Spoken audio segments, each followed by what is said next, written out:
오늘 시부님께서는 코로나 팬데믹 시대의 징표라는 주제에 이어서 오늘 변화하는 시대 성숙한 신앙의 길 두 번째 강의를 시작하도록 하겠습니다.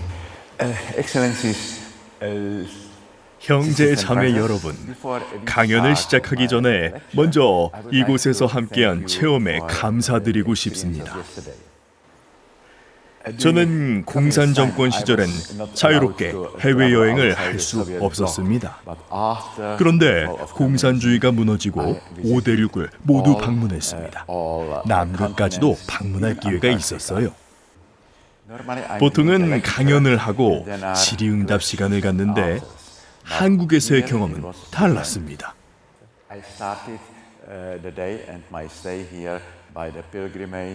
치명자산 성지에 올라가 순교자들의 묘소를 방문했습니다. 강연 후에는 함께 묵주기도를 바치고 음악회도 함께 했죠.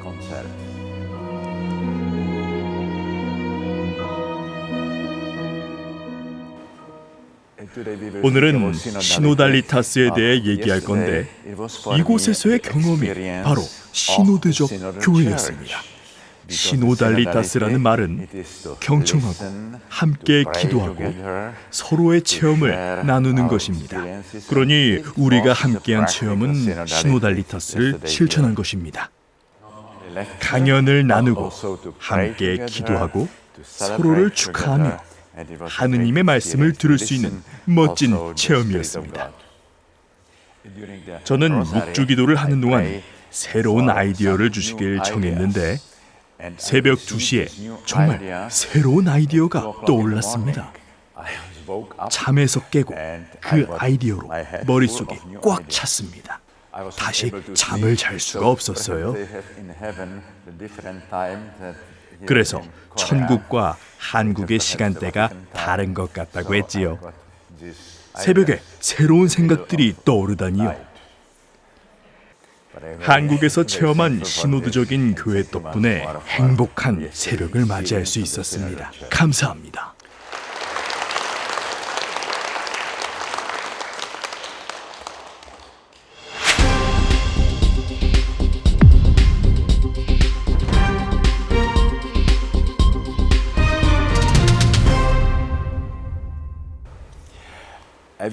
먼저 프란치스코 교황님의 말씀으로 강연을 시작해 봅시다. 우리는 변화의 시대에 사는 것만이 아니라 시대의 변화를 체험하며 산다라고 하셨습니다.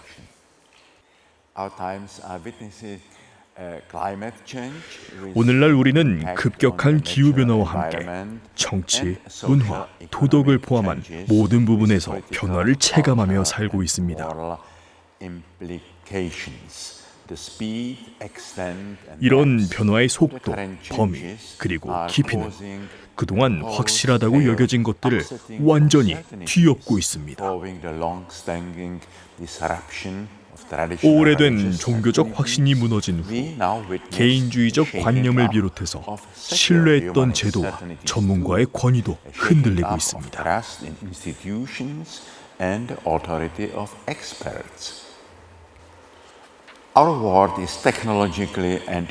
세상은 기술적으로나 경제적으로 서로 연결되어 있습니다.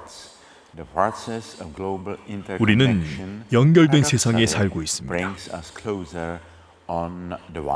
세상은 더 가깝게 연결되었지만 서로의 차이점을 더 많이 발견하게 됐습니다. 세계화는 지구촌을 만든 것이 아니라 오히려 다름에 의한 이질감을 드러내고 있습니다.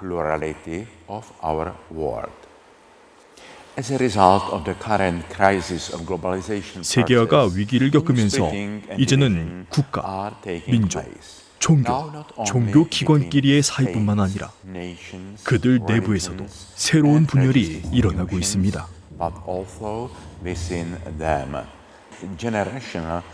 세대 간 격차가 더 벌어지고 많은 곳에서 갈등이 생기고 심지어 가정 해체도 일어납니다.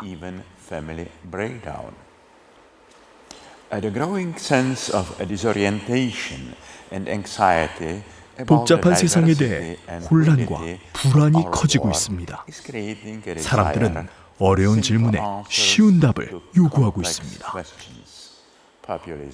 대중영합주의, 민족주의, 정치적 극단주의, 그리고 종교적 근본주의가 확산되고 있습니다. 세계화를 통해 상품과 정보가 빠르게 전달될 뿐만 아니라 감염병, 조직범죄, 테러와 폭력과 같은 악도 급속하게 확산됐습니다.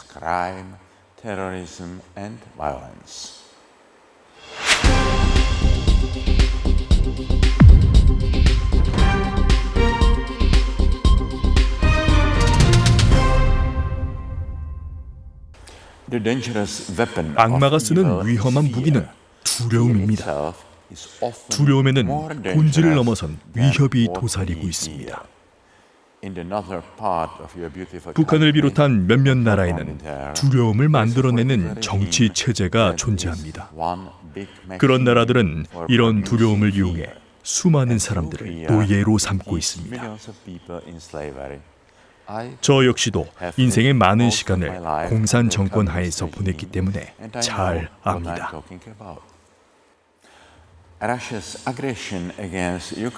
러시아의 우크라이나 침공은 세상의 변방 어딘가에서 벌어지는 지역 분쟁으로만 볼 수 없습니다.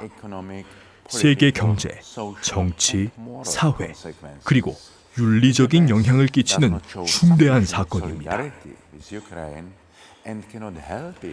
서방 국가들이 우크라이나를 외면하거나 러시아의 공격을 막게 도와줄 수 없다면 민주주의에 대한 신뢰가 완전히 무너지고 전 세계 모든 독재자와 침략자들이 더욱 대담해질 것입니다. 프란치스코 교황님은 현재 벌어지고 있는 전쟁을 제3차 세계대전으로 빗대어 자주 말씀하셨습니다. 소련 공산주의가 무너진 지 30여 년이 지난 지금 초강대국 간의 냉전이 다시 벌어지고 있습니다. 세계 곳곳에서 유혈 충돌이 일어나고 있습니다. 성 베드로 사도의 배라고 할 수 있는 우리 교회도 흔들리고 있습니다. 하지만 예수님께서는 거듭 말씀하십니다. 두려워하지 마라. 너희는 믿음이 없느냐. 구약 성경의 하느님과 복음의 예수님께서 자주 하시는 말씀입니다. 두려워하지 마라. 교회의 첫 번째 임무는 이 말씀을 선포하고 두려움과 절망 앞에서도 말씀을 증거하는 것입니다.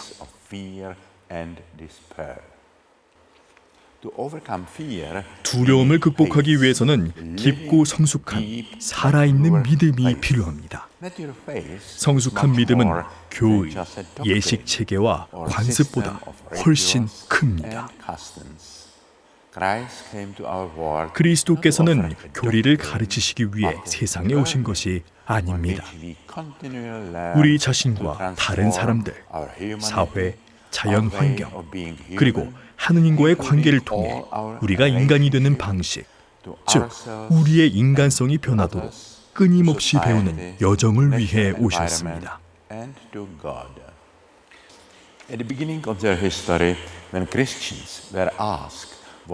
교회사 초기 그리스도인들은 그리스도교가 새로운 종교인지 새로운 철학인지라는 질문에 길이라고 답했습니다.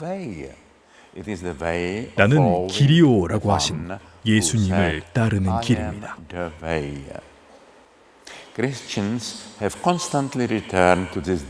그리스도인들은 위기의 시간에 역동적인 신앙과 교회의 모습을 끊임없이 증거했습니다.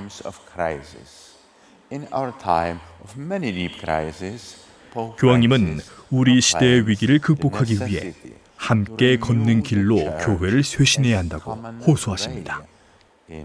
즉, 시노드적 교회입니다.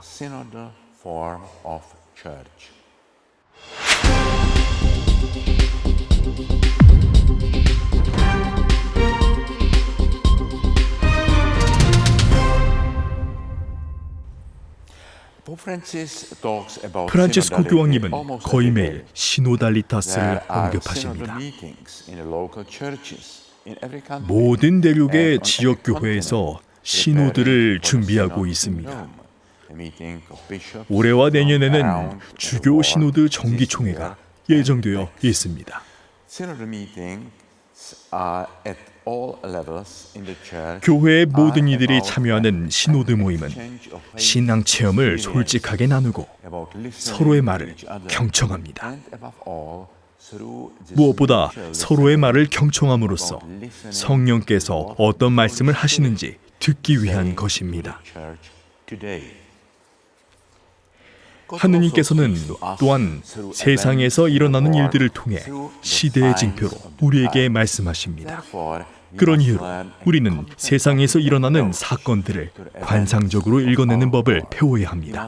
바로 영적 식별의 기술을 배우는 것입니다. 우리는 소셜미디어, 신문, 그리고 텔레비전이 보여주는 세상의 모습을 신뢰할 수 없습니다. 미디어들은 종종 거칠에만 집중하고 상업적인 이익에 몰두하는 경향이 있습니다. 묵상과 관상은 세상에서 일어나고 있는 일을 우리가 제대로 이해할 수 있게 해줍니다. 하느님의 언어인 시대의 징표를 읽어내고 시대 정신, 여론, 광고, 가짜 뉴스, 편견을 구별할 수 있게 해줍니다.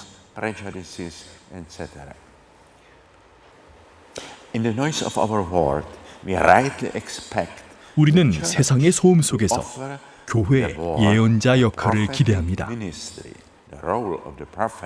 예언자들은 성령의 지혜로 세상을 설명해 왔습니다. 두려움 없이 희망을 전하는 역할을 맡아왔죠. 수세기 동안 신앙 공동체는 치유와 희망의 원천이었습니다. 그러나 오늘날엔 가톨릭 교회를 포함하여 세계의 여러 종교가 신뢰를 잃을 위기에 처했습니다. 왜 많은 사람들이 신앙에 무관심해지거나 교회를 떠납니까? 우리는 서로의 말을 경청하는 신호들을 통해서 신앙을 떠난 이들의 말에도 귀를 기울여야 합니다. 프란치스코 교황님은 이렇게 말씀하십니다. 교회에 성직주의라는 병이 퍼졌다고요. 이러한 정신은 예수님의 가르침을 알아듣지 못하고 교회를 엄격한 관료적 권력기관으로 만들었습니다. 교회 안에서 권력과 권위의 남용은 일부 성직자들의 성적, 심리적, 영적 학대라는 폐해를 낳았습니다.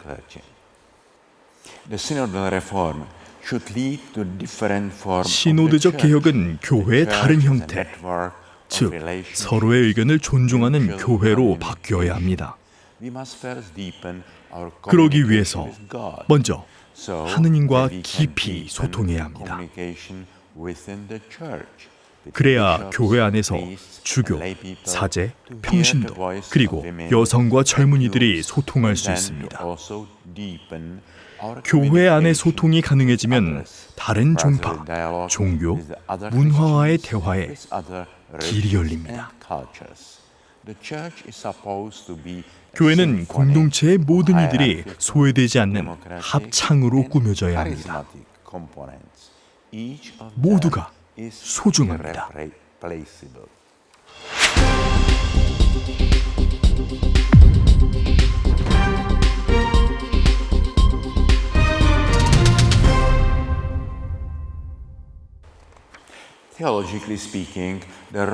신학적으로 그리스도인은 부활하신 예수님의 증인이 되어야 합니다. 그런데 그리스도의 부활을 직접 목격한 사람은 아무도 없습니다. 그리스도의 부활을 증언한다는 것은 그분이 살아계시다는 것을 삶으로 보여주는 것입니다. 빈 무덤에서 천사들이 묻습니다. 어찌하여 살아계신 분을 죽은 이들 가운데에서 찾고 있느냐? 우리는 지금 우리의 삶과 교회 속에서 살아계신 예수님을 찾아야 합니다.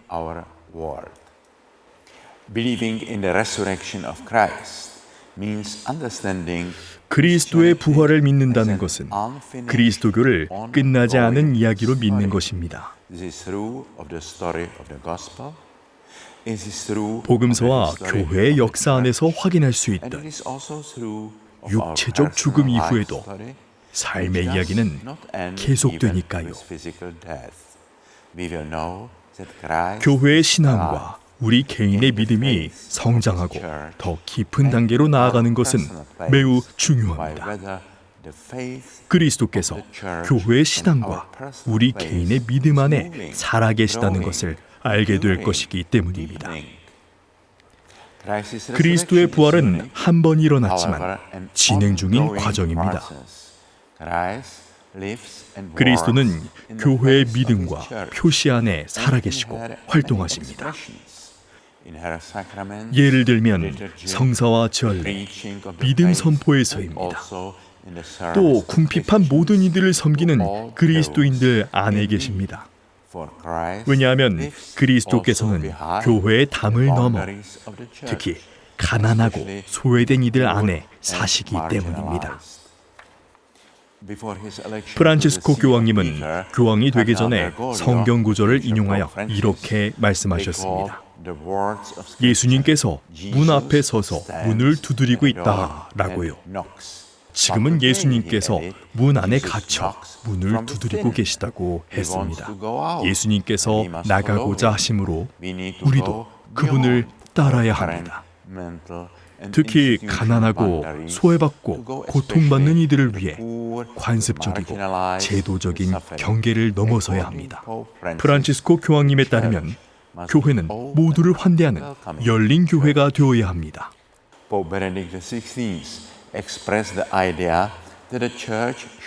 베네딕토 16세 교황님은 외부의 영적 구도자들을 위해서 교회 내에 이방인들의 안뜰을 만들어야 한다고 하셨습니다.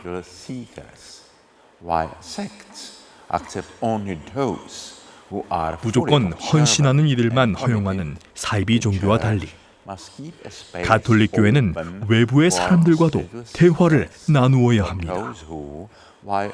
그리스도교의 친근함을 느끼는 사람들을 위해 외부의 영적 구도자를 위해 문을 열어두어야 합니다. 저명한 신학자 중 한 명인 칼 라너는 그들을 익명의 그리스도인이라고 부릅니다.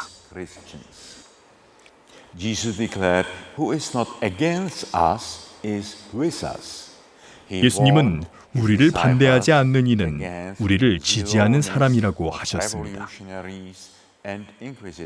예수님은 제자들에게 최후의 심판의 천사라도 된 듯 빌과 가라지를 너무 일찍 가려내려는 것을 경계하라고 이르셨습니다. 심지어 아우구스티누스 성인도 이렇게 말씀하셨습니다. 자신이 밖에 있다고 생각하는 사람 중 많은 이가 사실은 안에 있고 안에 있다고 생각하는 사람 중 많은 이가 사실은 밖에 있다고 말이에요.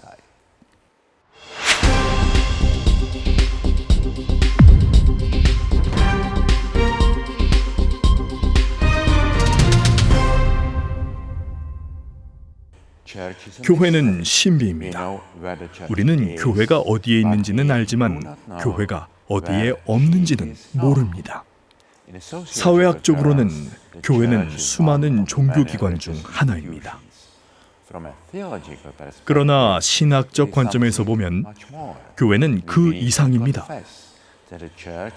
즉, 우리는 교회가 신비요, 성사이며 표지라는 것, 모든 인류가 그리스도 안에서 일치함을 고백합니다.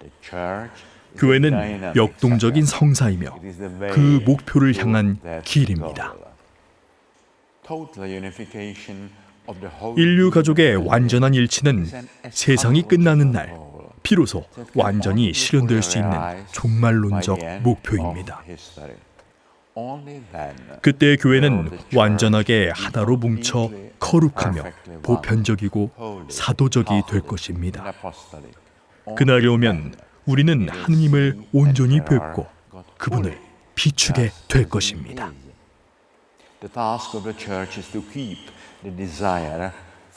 교회의 임무는 인간의 마음속에 구원에 대한 열망을 간직하게 하는 것입니다.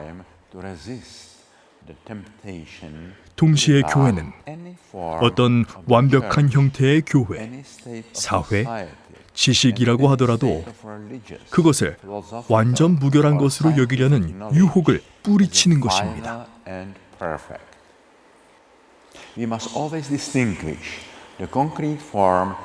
우리는 역사 안에 있는 교회와 종말론적 교회를 항상 구별해야 합니다.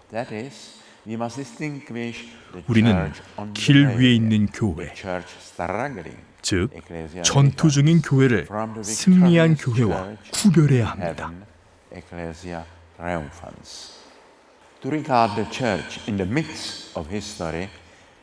항해를 계속하는 교회를 완전한 교회로 간주하는 것은 위험한 우상 숭배로 이어집니다.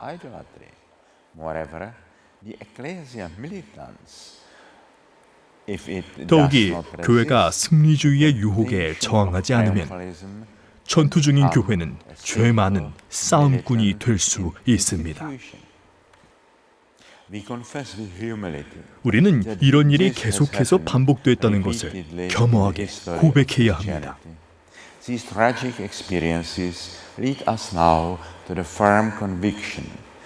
이러한 고백은 교회를 변화하게 하고 모든 인간을 온전히 존중하게 합니다. 어떠한 무력의 사용, 어떤 형태의 속임수도 거부해야 한다는 것을 확실히 합니다. 선교는 교회에 변하지 않는 의무입니다. 그러나 오늘날의 선교는 교회의 정신적, 제도적 경계 안에 사람들을 밀어넣는 것으로 이해해서는 안 됩니다. 오히려 교회의 경계를 확장하고 다른 사람들의 경험으로 교회를 풍요롭게 해야 합니다. 선교는 일방적인 과정이 아니라 대화와 이해 안에서 함께 가는 길이어야 합니다. 우리는 내가 진리의 주인이라는 자만과 오만함으로 다른 이들에게 다가가선 안 됩니다. 비유로 이야기하면 진리는 우리 중 그 누구도 아직 끝내지 못한 책입니다. 우리는 진리의 주인이 아니라 진리에 봉사하고 진리를 사랑하는 사람들입니다. 나는 진리다 라고 하실 수 있는 유일한 분을 사랑하는 것입니다. 예수님은 진리가 무엇이요? 라는 빌라도의 질문에 이론이나 이념 혹은 진리를 정의하며 대답하지 않으셨습니다.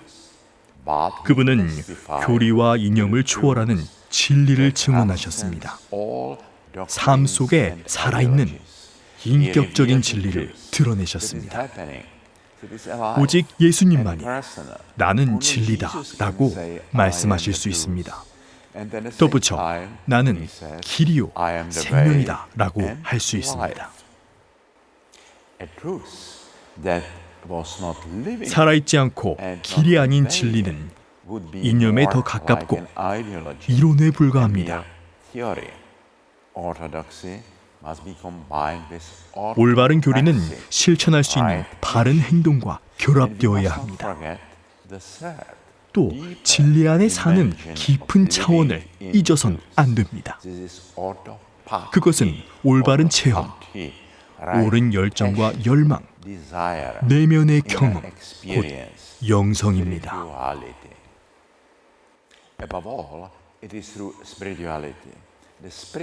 무엇보다도 성령께서는 우리에게 천천히 진리 전체를 알려주시는데 이는 개별 신자들과 교회 전체의 영적 체험인 영성을 통해서 이루어집니다. 성령은 신앙의 본질인 영성으로 우리 내면의 삶을 성장시켜 주시는 스승이십니다. 우리는 성령의 인도를 받아 성 바오로 사도의 증언을 경험할 수 있습니다. 이제는 내가 사는 것이 아니라 그리스도께서 내 안에 사시는 것입니다.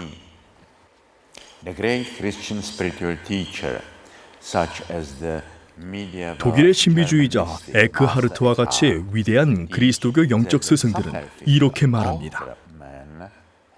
피상적인 겉사람에게는 외부의 신이 있는데 속 사람에게는 내면의 신이 있다고 합니다.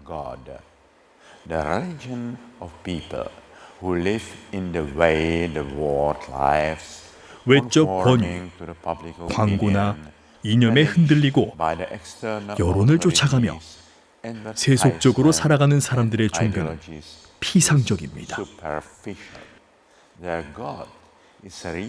그들의 신은 실제로는 자신의 소망과 두려움의 투영이거나 경제적 이익을 반영한 것입니다. 이러한 외적인 종교는 프로이트나 마르크스와 같은 무신론자들에게 마땅히 비판을 받았습니다.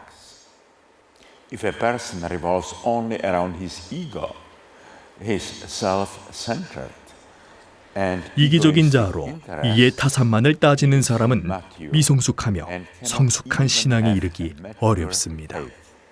only an inwardly free person, insofar 오직 내적으로 자유로운 사람만이 부와 권력과 같은 외적인 것에 의존하지 않습니다. 유아적 환상에서 해방되어 진정한 하느님, 벌거벗은 신을 만날 수 있습니다.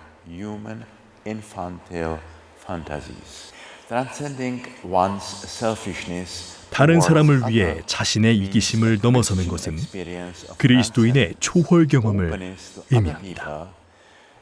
타인에게 열린 마음은 그리스도 안에 계신 하느님께서 우리의 삶 속에 활동하실 수 있는 공간을 엽니다. 이것은 우리의 인생뿐 아니라 교회의 삶에서도 마찬가지입니다. If the church succumbs to self-centeredness, the collective narcissism, 교회는 자기 중심성, 즉 집단적 나르시시즘에 빠져서 자신만 돌보고 두려움에 빠지면 안 됩니다.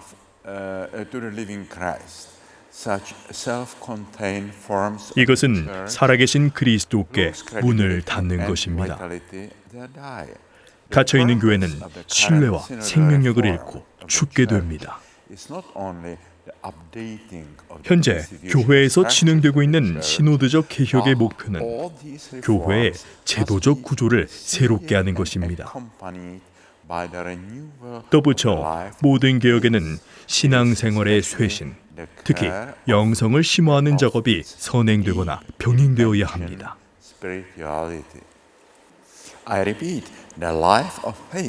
다시 말하지만 신앙생활은 끊임없이 지속되는 부활 사건에 참여하는 것입니다. 살아있는 그리스도교는 움직이며 계속 일어나고 되어갑니다. 아직 완성되지 않았으며 종말론적 완성을 향하는 길에 있을 뿐입니다. 우리의 믿음이 살아있다면 그것은 인생과 역사 속에서 성숙할 것입니다. 최후의 만찬에서 예수님께서는 제자들을 진리의 충만함으로 인도할 성령을 약속하셨습니다. 그분은 여러 번 말씀하셨습니다. 네가 지금은 알지 못하지만 나중에는 깨닫게 될 것이다. 그러니 우리는 인내해야 합니다. 진리는 각 신자의 인생과 교회 역사를 통해 점진적으로 드러나기 때문입니다. 하느님의 현존은 역동적입니다.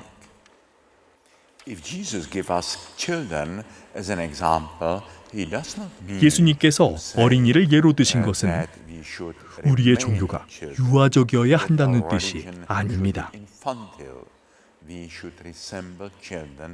위선과 꾸밈이 없다는 점에서 또 배우고 성장하는 능력을 가졌다는 점에서 어린이를 닮아야 한다는 것입니다. 사춘기 때 유치한 신앙에 위기가 닥치는 것은 당연합니다. 어른이 아이의 신발을 신을 수 없는 것처럼 우리는 그때의 신앙으로 돌아갈 수 없습니다. 청년들에게는 성숙한 신앙, 즉 비판적 사고와 의심을 소화시킬 수 있는 신앙을 줘야 합니다. 신앙은 신비의 구름 속으로 들어가는 용기입니다. 신앙은 수학적인 확신이 아닙니다. 신앙은 문제를 해결하면 나오는 증거가 아닙니다. 그것은 믿는 용기라고 할 수 있습니다. 정직한 의심은 신앙의 좋은 자매가 될 수 있으며 믿음의 길에서 서로를 지지해 줄 수 있습니다. 의심과 질문할 자유가 없는 믿음은 근본주의와 편견으로 이어질 수 있습니다. 자신의 의심을 의심해 볼 능력도 없고 믿을 용기도 없는 사람은 냉소적인 실용주의에 빠질 수 있습니다. 신앙의 길에는 위기도 찾아옵니다. 하느님의 부재를 경험하기도 합니다. 어두운 골짜기를 지나는 신앙의 길에는 하느님께서 침묵하시는 순간도 찾아옵니다. 많은 신비가가 말하는 개인적인 어두운 밤도 있지만 집단적인 어두운 밤도 찾아옵니다.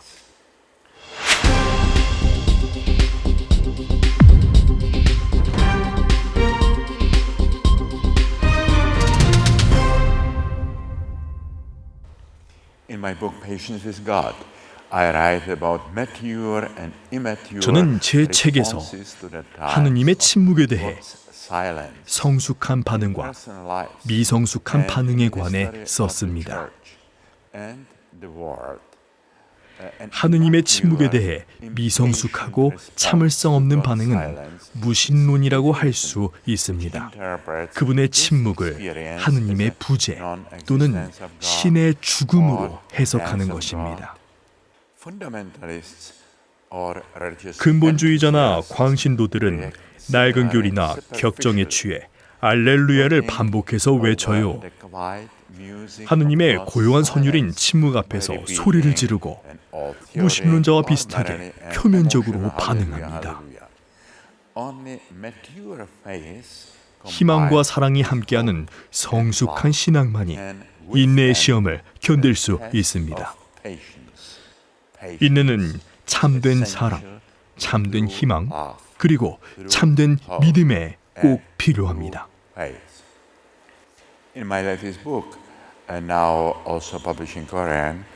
저는 이번에 한국어로 출간된 그리스도교의 오후에서 신앙의 성숙에 관해 썼습니다. 신앙의 역사와 교회의 역사는 단순하고 일방적인 진보가 아닙니다.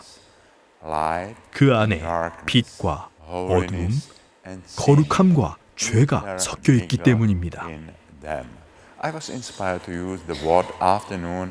저는 분석 심리학의 창시자인 칼 융이 인생의 시간을 설명한 것에 영감을 받아 그리스도교의 오후라는 단어를 사용했습니다.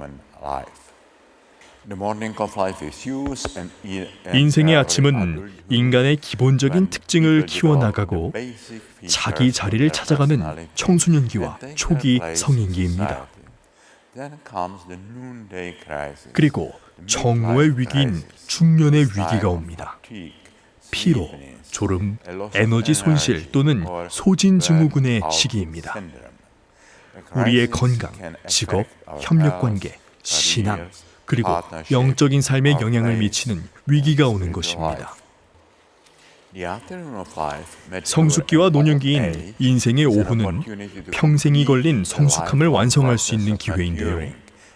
우리의 내면적, 영적 삶을 발전시키는 시기입니다. 하지만 인간은 이 기회를 놓칠 수도 있습니다. 경력과 부를 쌓는 것과 같은 아침 활동만 계속하면 말입니다. 완고해지고 불안해하고 우울해지는 나쁜 노화가 일어날 수 있습니다. 저는 이 은유를 그리스도교 역사에 적용하고자 합니다. 근대 이전의 시대는 아침인데 교회가 제도적이고 교리적인 구조를 구축한 시기입니다.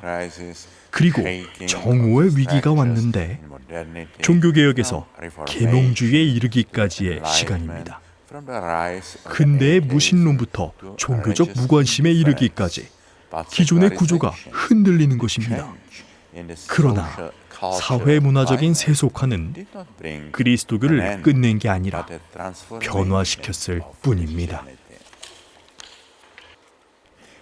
오늘날 그리스도교는 오후에 문턱에 서 있습니다. 갈림길에 서 있는 것입니다. 그리고 우리에게는 더 성숙한 그리스도교로 깊이 나아갈 수 있는 기회가 왔습니다. 그리스도인으로 살 수 있는 새로운 길이 다양하게 열리고 있습니다. 지금은 그리스도교의 역동적인 특성을 되살리고 심화시킬 때입니다. 하지만 진정한 의미의 새로운 복음화는 현재 어려운 과제를 안고 있습니다. 그 과제는 바로 변모하셨고 부활하셨고 살아계시는 보편적인 그리스도를 찾는 것입니다. 종종 우리 시야의 한계, 좁은 관점과 지적 한계는 그분의 위대하심을 가려버립니다. 결국 우리가 개념적으로 가지고 있는 생각과 기대는 사라져야 합니다. 많은 형태의 신앙, 교회와 신학도 사라져야 합니다. 너무 제한적이기 때문입니다.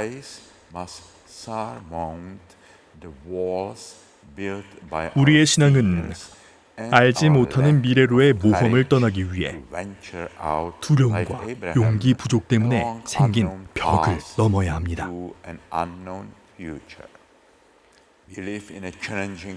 우리는 변화와 위기 속에서 도전의 시대에 살고 있습니다. 그러나 모든 위기는 기회이자 가능성입니다. 우리의 신앙이 성숙해지는 것은 위기를 통해서이며 성숙한 신앙만이 이 시대의 어려움을 극복할 수 있습니다. 이상입니다.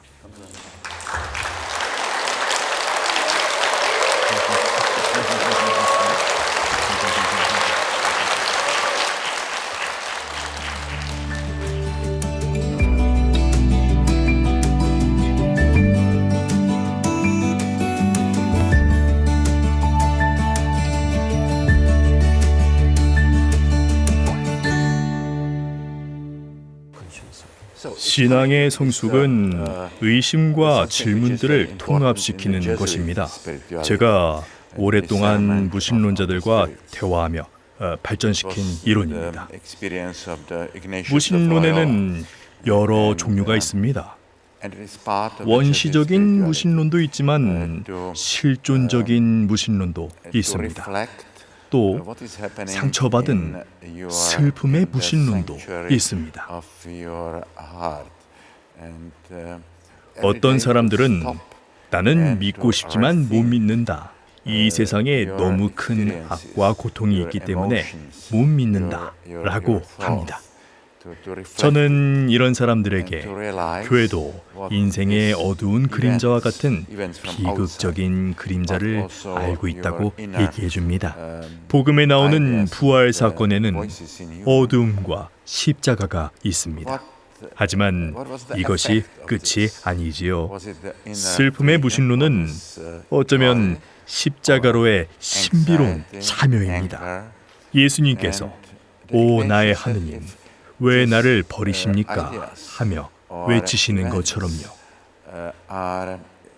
성숙한 믿음은 인생의 어두운 밤을 받아들이고 극복해내는 것입니다. 도중에 멈춰서는 안 됩니다. 우리의 인생에서도 성금요일에도 부활 아침을 희망하며 기다려야 합니다. 이것이 성숙한 신앙입니다. 이상입니다.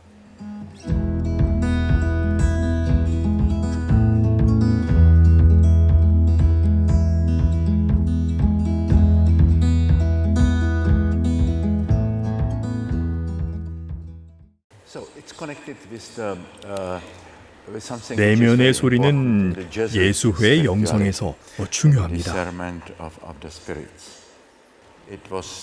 내면의 소리는 영의 식별과 연결됩니다. 로욜라의 성 이냐시오의 체험이며 예수회의 영성의 일부입니다. 우리는 마음 깊은 곳에서 일어나는 일을 묵상할 수 있어요. 잠시 멈춰서 자신의 체험, 감정과 생각을 다시 돌아보는 거예요. 밖에서 벌어지는 일들이 나에게 어떤 영향을 주는지 내면의 생각과 목소리를 묵상하는 것입니다. What was the effect of this? Was it the inner freedom? What is joy? 내면에서 자유와 기쁨이 발견되는지, 아니면 불안과 분노가 발견되는지 관찰하는 거예요. 성 이냐시오는 어떤 생각이나 사건이 내면에 기쁨을 주면 하느님께서 주시는 것이라고 합니다. 만약 분노, 혼란과 우울감을 일으키면 하느님에게서 나오는 것이 아니라고 했습니다. 결국 영의 식별입니다. 이상입니다.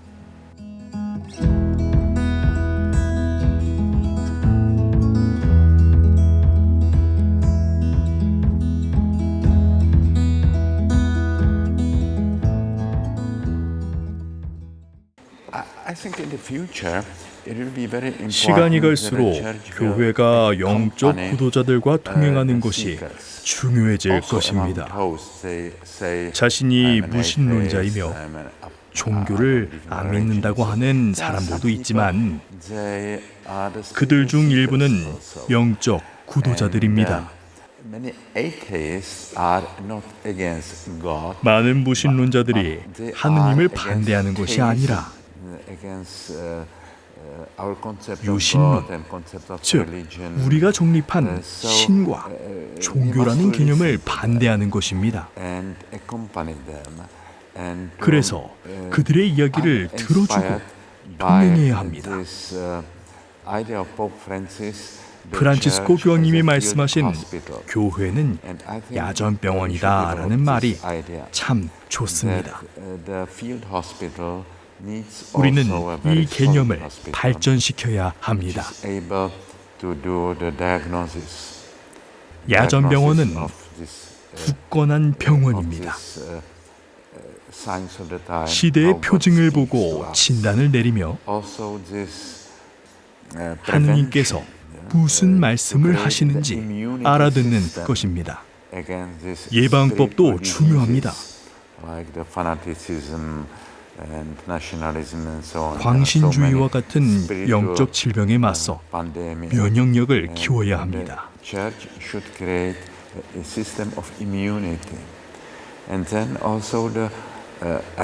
또 재활과 화해가 가능하도록 종교의 치유하는 능력을 키워야 합니다.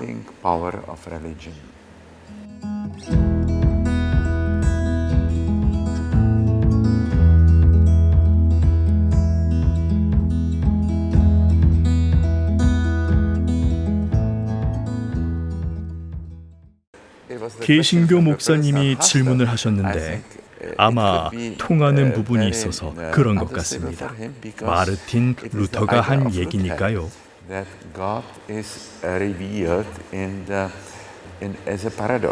하느님께서는 역설을 통해 당신을 드러내신다. 작은 것에서 그분의 위대함이, 비극에서 그분의 웃음이 드러난다. 십자가의 역설입니다. 성 바오로도 비슷한 얘기를 했지만 루터가 발전시켰습니다. 하느님을 역설 속에서 찾을 수 있다는 것은 중요합니다.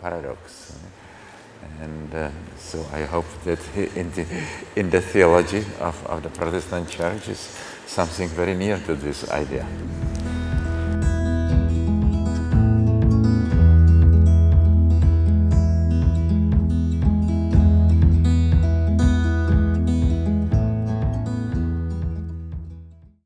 It was a little bit a joke what I thought this morning, because I thought that during the 어제 저녁 prayer of 묵주기도 Rosary, 시간에 I 주님께 pray- 새로운 I asked 아이디어를 for some 주시기를 new 기도했어요. ideas, and that these new ideas came too early. 그런데 The new 하느님은 ideas came 한밤중에 during the night. 아이디어를 And I 주셨습니다. think that the time in heaven 그래서 is perhaps 천국과 different from the 한국의 time 시간대가 in 다른 것 같다고 했지요. in Korea. So they woke me up 제가 with this 너무 idea 일찍 too early. 일어났으니까요. 농담입니다.